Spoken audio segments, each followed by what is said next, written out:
মহান শহীদ দিবস ও আন্তর্জাতিক মাতৃভাষা দিবস উপলক্ষে আমার ভাষা আমার অহংকার স্লোগানে অনুষ্ঠান আয়োজন করল সঞ্চারী সঙ্গীতায়ন।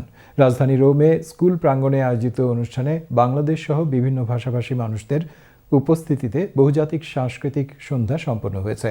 ইটালি থেকে আমাদের প্রতিনিধি মিনহাজ হোসেনের রিপোর্টে বিস্তারিত। মহান শহীদ দিবস ও আন্তর্জাতিক মাতৃভাষা দিবস উপলক্ষে ইতালির রোমে বহুজাতিক সাংস্কৃতিক সন্ধ্যা অনুষ্ঠিত হয়েছে।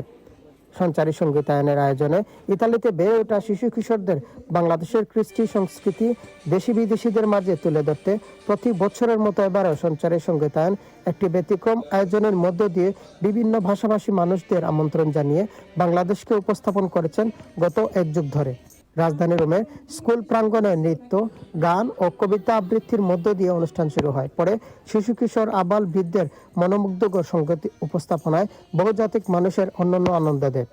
সঞ্চারী সঙ্গীতায়নের প্রতিষ্ঠাতা ও শিক্ষিকা সুস্মিতা সুলতানা ও সঞ্জিদা আক্তারের পরিচালনায় ইফতেখার আলম কনকের সার্বিক সহযোগিতায় সঙ্গীত পরিবেশন করেন সঞ্চারী সঙ্গীতায়নের উদীয়মান শিক্ষার্থীরা, ইতালিয়ান নাগরিক, ল্যাটিন আমেরিকা সহ বিভিন্ন দেশের মানুষ।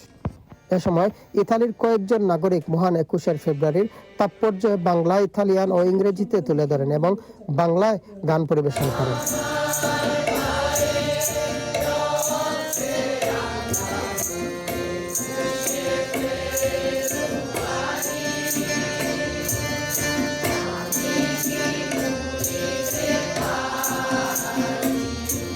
অনুষ্ঠানে সামাজিক, রাজনৈতিক, সাংবাদিক, অভিবাসন পরামর্শ সংগঠন সহ অন্যান্য প্রতিষ্ঠানের মানুষেরাও উপস্থিত ছিলেন।